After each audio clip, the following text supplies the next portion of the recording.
नमस्कार साथियों, वंदे मातरम, इनकलाब जिंदाबाद। एक लंबे समय अंतराल के बाद, लगभग यूं कहूं तो 2 या ढाई महीनों के बाद फिर से सोशल मीडिया में इस वीडियो के माध्यम से आप सभी लोगों के सम्मुख हूं। इस लंबे समय अंतराल में बहुत सारी बातें, बहुत सारे आरोप, बहुत सारे सवाल लोगों ने मुझसे पूछे, लोगों ने मुझसे किए, लोगों ने बातें मेरे बारे में की। उन सारी बातों को लेकर के, क्योंकि मैं समझता हूं कि एक एक बात को प्रत्येक व्यक्ति के पास जाके एक एक व्यक्ति को जवाब देना मुझे लगता है कि संभव नहीं हो सकता है। तो इस वीडियो के माध्यम से सारी बातों को रखने का मैंने प्रयास किया है। सारी बातें जो लोग जानना चाहते हैं, जो बात मुझसे लोग सुनना चाहते हैं, उन सारी बातों को लेकर के आज का वीडियो बनाया गया है। मैं चाहता हूं कि आप लोग इस वीडियो को जरूर देखें और जो भी साथी जो बातें पूछ रहे थे उन लोगों तक उन बातों को पहुंचा दी जाए। साथियों, सारी बातों पर मैं आता हूं, लेकिन उससे पहले मैं जिस जगह पर खड़ा हूं उस जगह के विषय में थोड़ी बात करते हैं। आप बैकग्राउंड में देख रहे होंगे, ठीक पीछे मेरे भगिनी निवेदिता जी, सिस्टर निवेदिता जी की प्रतिमा यहाँ पर है। और जिस जगह पर मैं खड़ा हूँ, आप लोग सोच रहे होंगे कि ये कौन सी जगह है। बहुत सारे लोगों को, क्योंकि मैं अल्मोड़ा में रहता हूँ, तो बहुत सारे लोग जिस जगह पर आते रहते हैं इस जगह पर, तो बहुत सारे लोगों की जगह परिचित भी होगी, लेकिन बहुत सारे लोग इस जगह को नहीं जानते होंगे। साथियों, मैं अल्मोड़ा में कॉलेज गेट के ठीक ऊपर देवदार होटल है हमारा, जिसे भगिनी निवेदिता कॉटेज के नाम से भी जाना जाता है। साथियों, यह स्थान केवल अल्मोड़ा में प्रसिद्ध नहीं है, यह केवल उत्तराखंड में ही प्रसिद्ध नहीं है, बल्कि पूरे भारत में और पूरे विश्व में प्रसिद्ध है। और ऐसा मैं क्यों कर रहा हूँ, ये मैं आपको अपनी आंखों देखा हाल बता रहा हूँ। मैंने यहाँ पर एक गेस्ट हाउस है, यहाँ पर होम स्टे बनाया गया है। हमारे साजी अंकल, उनके भैया नीचे, उनके पुत्र सुपुत्र नीचे बैठते हैं, हमारे काफ़ी करीबी मित्र हैं। तो मैंने आंखों देखा, मैं आपको हाल बता रहा हूँ कि मैंने विदेशी लोगों को यहाँ पर रुकने के लिए आते हुए देखा है, केवल इस बात से क्योंकि ये जगह इतनी ऐतिहासिक है। साथियों, सिस्टर निवेदिता के बारे में सबसे पहले तो उनके बारे में कुछ बताना मुझे लगता है कि सूर्य को दिया दिखाने के बराबर होगा। विवेकानंद जी की शिष्या, जिनके बारे में कुछ भी मुझे लगता है कि बताने की जरूरत नहीं है। जिस स्थान पर साथियों मैं आज यहाँ पर खड़ा हूँ, यहीं पर स्वामी विवेकानंद जी की जब तीसरी अल्मोड़ा यात्रा हुई थी, तो उन्होंने इसी जगह पर भगिनी निवेदिता जी को यहीं पर देवदार के वृक्ष के नीचे दीक्षा दी थी। इस जगह का इतना भरा पूरा इतिहास है, लंबा चौड़ा इतिहास है। यहाँ के जो ओनर है हमारे साजी अंकल, कभी अगर मुझे मौका मिला, अंकल अब एजिड हो गए हैं, कई सारी शारीरिक समस्याएं भी हैं, कई बार तो कई समय से तो मैं ही उनसे नहीं मिल पाया हूँ। जब भी उनके पास हम बैठते हैं तो मतलब एक आध घंटे तो बैठे बैठे हो जाते हैं। इतना कहते हैं कि अल्मोड़ा शहर में उनके लिए कहा जाता है कि वो चलती फिरती एक इतिहास की किताब है। कभी मुझे मौका मिला तो अल्मोड़ा के इतिहास के ऊपर और सारे इतिहास के ऊपर, विवेकानंद जी, भगिनी निवेदिता और हमारे अन्य स्वामी संतों के ऊपर पूरे इतिहास को लेकर उनके साथ चर्चा की जाएगी। कभी भी मुझे समय मिला तो एक साक्षात्कार में जरूर उनके साथ लेकर आऊँगा। और मैं इस जगह पर मौजूद हूँ तो मैं आप सभी को यहाँ पर इन्वाइट भी करना चाहता हूँ। यहाँ का एक अलग एक ऑरा है और इसको जब आप यहाँ पर आएंगे तो तभी आप महसूस कर पाएंगे। मुझे लगता है कि ये जगह अपनी ओर आकर्षित करती है, तभी हम बार बार यहाँ पर आते हैं। तो ये मैं देवदार होटल पर अभी मौजूद हूँ, ठीक पीछे मेरे विवेकानंद जी की शिष्या भगिनी निवेदिता जी की प्रतिमा है। तो सीधे अपने विषय पर आते हैं। सबसे पहली बात मैं साथियों स्पष्ट कर दूं कि जितनी बातें मुझसे लगातार की जा रही थी, चाहे कमेंट्स में हो, चाहे वैसे हो, चाहे अफवाहें हो, चाहे आरोप प्रत्यारोप, उन सारी बातों को लगातार मैं करूंगा। अगर फिर भी लगता है कि कोई बात छूटी तो आप कमेंट्स के माध्यम से मुझे बताइएगा, मैं उनके उत्तर वहाँ पर आपको दे दूँगा, अगली वीडियो में देने का प्रयास करूँगा। सबसे पहली बात, जो लोग, बहुत सारे लोग बात पूछ रहे थे कि आप इतने टाइम से क्या कर रहे हो, कॉलेज तो आ रहे हो लेकिन कॉलेज की वीडियोस क्यों नहीं आ रहे। सीधे पहले इसी विषय पर आता हूँ। सबसे पहले तो मैं इतने दिनों से मैं कहता हूँ कि थोड़ा बाहर था। सबसे पहले तो उसमें मेरी परीक्षाएं चल रही थी, परीक्षा कार्यक्रम चल रहा था, तो उसमें मैं व्यस्त था। उसके बाद बहुत जगह घूमने गया, बहुत सारे लोगों से मिला, बहुत सारे अधिकारियों से मिला, बहुत सारे सीनियर लोगों से मिला, बहुत सारी किताबें पढ़ी। तो मैंने इस बीच ये सारे काम किए और बहुत सारे लोग जो कह रहे थे कि आप कॉलेज तो आ रहे हो लेकिन कॉलेज की वीडियोस क्यों नहीं आ रहे। सबसे पहली बात तो मैं कॉलेज का स्टूडेंट हूँ, LLB 4th सेम का मैं स्टूडेंट हूँ और रोज कॉलेज जाता हूँ। जैसे पहले मैं कॉलेज जाता था वैसे ही अभी भी कॉलेज जाता हूँ। कॉलेज की समस्याओं को, विद्यार्थियों की जो समस्याएं आती है उनके समाधान के लिए विश्वविद्यालय प्रशासन से मिलते हैं, परिसर प्रशासन से मिलते हैं। जिस भी स्तर से उनकी समस्याओं का समाधान होता है उस स्तर से उनकी समस्याओं का समाधान करते हैं। लेकिन वीडियोस क्यों नहीं आ रहे? वीडियोस के न आने का कारण साथियों एक ये भी है कि मुझे व्यक्तिगत रूप से ऐसा लगने लगा है कि मैं मोनोटोनस होता जा रहा हूँ।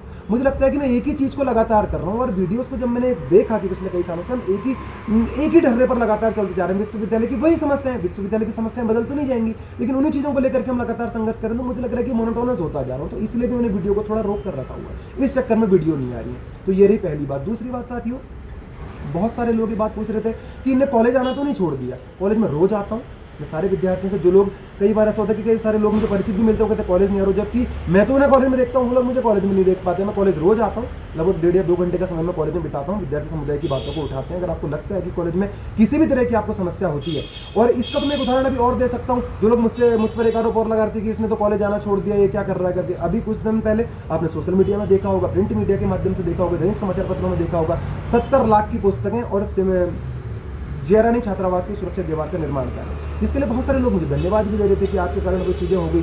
सबसे पहली बात तो अगर मैं कॉलेज नहीं आता तो न उस मुद्दे को उठा पाता और न वह सारी चीज़ें मुझे लगता है कि संभव हो पाती।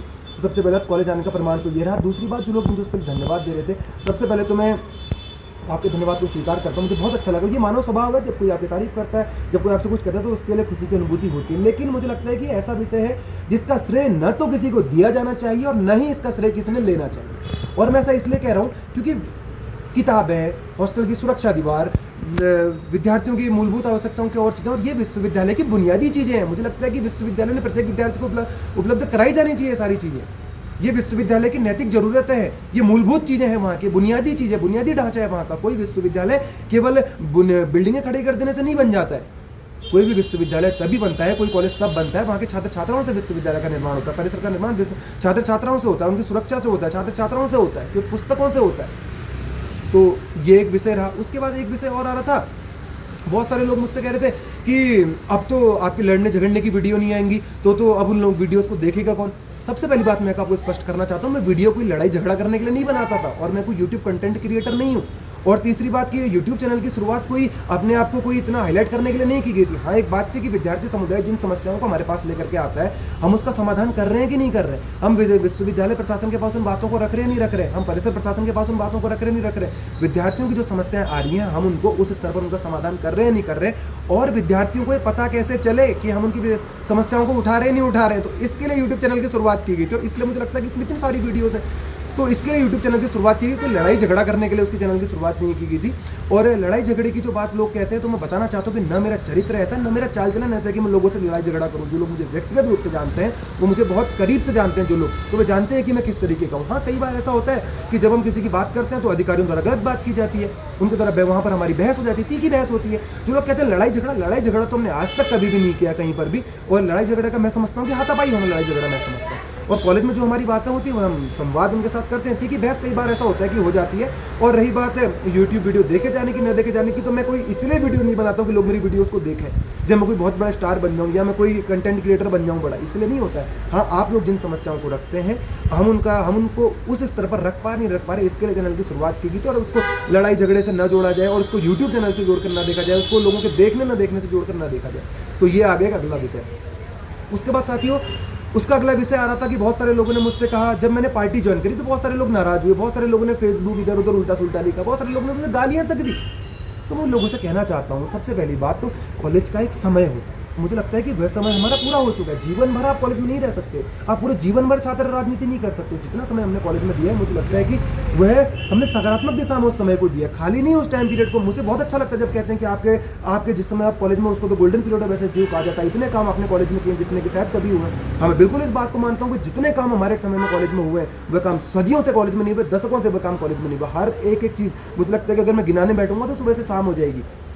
तो ये एक बात है। और कॉलेज को एक समय के बाद मुझे लगता है कि छोड़ना ही पड़ेगा सब ने। और एक तरफ हम बात करते हैं कि युवाओं को नेतृत्व देने की, अलग आने वाली पीढ़ी को नेतृत्व देने की, तो अगर ऐसे में खुद ही हम कॉलेज रहेंगे, हाँ ये है कि आप मार्गदर्शक की तरह वहाँ पर रह सकते हो, उन्हें बता सकते हो कि ये सारी चीज़ें हैं। लेकिन अब हर समय ये तो मुझे ऐसा लगता है कि कई बार मुझे खुद से ऐसा लगने लगा है कि मैं नए आने वाली पीढ़ी के राह में रोड़ा बनते जा रहा हूँ।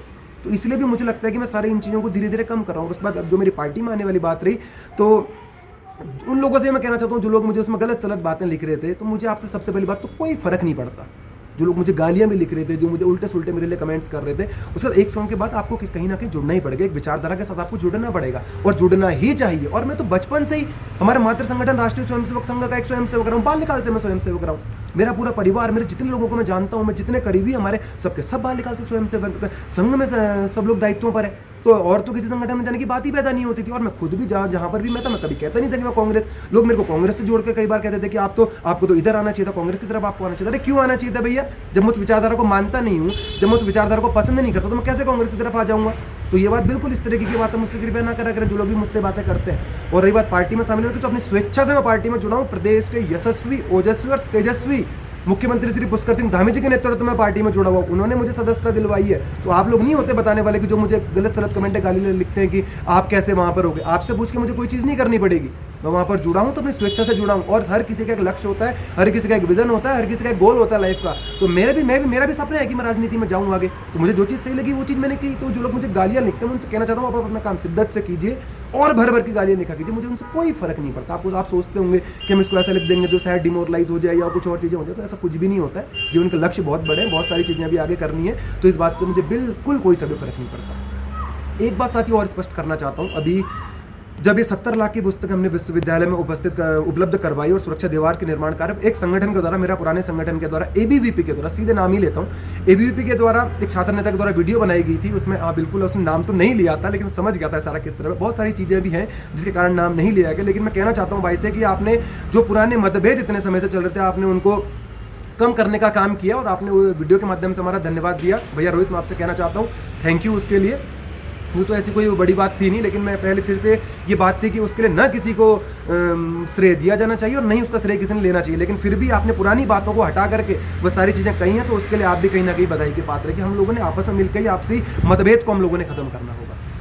उसके बाद साथियों का अगला विषय आ रहा था, बहुत सारे लोग मुझसे पूछ रहे थे, जिस संगठन को आपने अपने खून पसीने से खड़ा किया, जिस संगठन के लिए आपने इतनी अधिक मेहनत की, उन्हीं साथियों ने आपको धोखा दे दिया, वही लोग आपसे अलग हो गए। ऐसा क्या था? क्या उन्होंने, क्या आपने उन्हें धोखा दिया? क्या आप उनसे अलग हो गए? ऐसी बहुत सारी बातें उन लोगों के लिए हमारे लिए फैलाई जा रही थी। मैं एक बात कहना चाहता हूँ इस बात पे, सबसे पहले तो मुझे किसी को स्पष्टीकरण देने की कोई जरूरत नहीं है, लेकिन हाँ, वो हमारे छोटे भाई लोग हैं, बहुत सारे लोग वहाँ पर जुड़े हुए थे जो कि वो उधर हुए हैं, तो मैं उनसे कहना चाहता हूँ हर किसी का मार्ग अलग है। हाँ, हम छात्र हित करते हैं, छात्र हितों में हम लोग जुड़े हुए, तो हर किसी का काम करने का तरीका अलग है। तो वो लोग अलग तरीके से काम कर रहे हैं, हम अलग तरीके से काम करते हैं। हो सकता है उनको कोई बात पसंद नहीं हो सकता है किसी चीज़ में मनमुटाव हो गया, हो सकता है किसी बात में मतभेद हो गया, तो इस बातों से कोई फर्क नहीं पड़ता। हर किसी का जीवन लंबा है, हर कोई अपने अपनी दिशा में काम करे, तो इस बात से किसी को भी मुझे लगता है कि कोई फर्क नहीं पड़ना चाहिए। और रही बात साथ वाले की, तो हाँ, एक बात मैं जरूर कहना चाहता हूँ कि नेवर फॉरगेट योर रूट्स। हर किसी को मैं ये बात कहना चाहता हूँ, हम लोगों ने कभी भी अपनी जड़ों को नहीं भूलना चाहिए। वही व्यक्ति आगे बढ़ता है जिसके पुराने लोग उसके साथ होते हैं, जो अपनी जड़ों से जुड़ा हुआ रहता है। एक पेड़, वही पेड़ ऊंचा होता है और वही पेड़ बड़ा होता है जो कि अपनी जड़ों से जुड़ा हुआ रहता है। तो ये बात एक विषय मैंने यहाँ पर भी क्लियर कर दिया।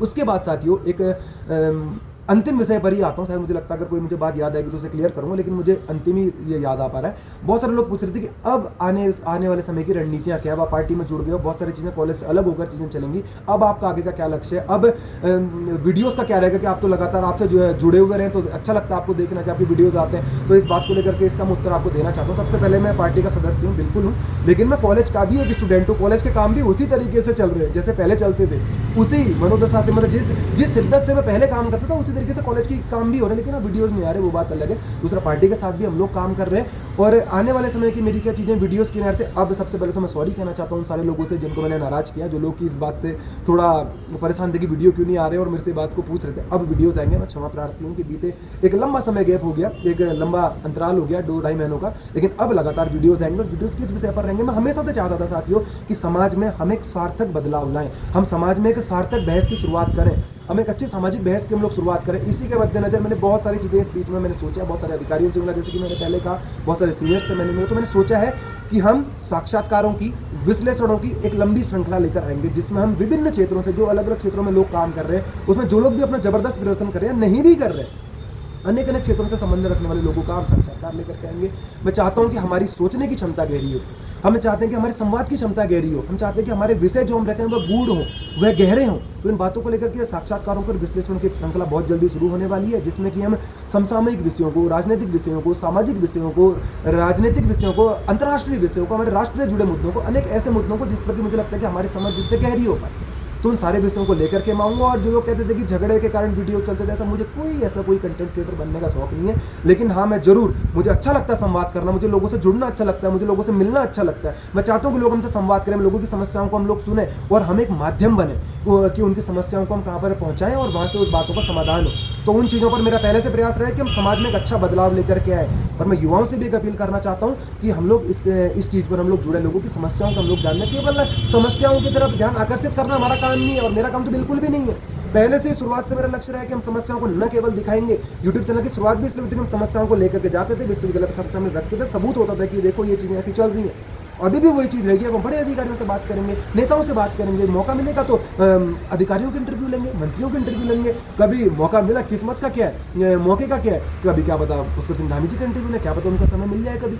तो साक्षात्कार लोगों के आएंगे, साइंटिस्ट बहुत सारे एकाध वैज्ञानिकों से भी मेरी बात हुई है, सीनियर लेवल के वैज्ञानिक है, अगर उनका समय मिलेगा तो उनका भी साक्षात्कार हम लेकर के आएंगे। और अधिकारी हैं उनका साक्षात्कार लेकर के आएंगे। और कुछ लोग अभी और हैं, वो तो सरप्राइज है अभी, तो जब उनके भी इंटरव्यू आएंगे उससे पहले हम आपको सूचित करेंगे कि क्या अगर आपकी किसी भी तरह की क्वेरी है, कोई क्वेश्चन है या कोई चीज़ आप उनसे पूछना चाहते हो तो आप वहाँ पर हमें बता सकते हैं। तो यह भी एक चीज़ है और मैं वादा करता हूँ आपसे कि अब इस तरह की चीज़ें नहीं होंगी। लंबा अंतराल इस बीच छूटा है और अब इस तरह की चीज़ें नहीं होंगी। और जो लोग मुझसे पूछ रहे थे कि भविष्य की रणनीति क्या है, तो वो इसी तरीके की रणनीति है। और अभी संगठन में आगे बहुत सारा काम करना है, तो उसको भी आपके साथ साझा करूँगा। हाँ, मैं पार्टी से जुड़ा हुआ जरूर हूँ, लेकिन सामाजिक बदलाव में जो हम सामाजिक बदलाव का हमारा जो प्रयास है, उस दिशा में निरंतर हमारा कार्य जैसे पहले चलता था आगे भी चलता रहेगा।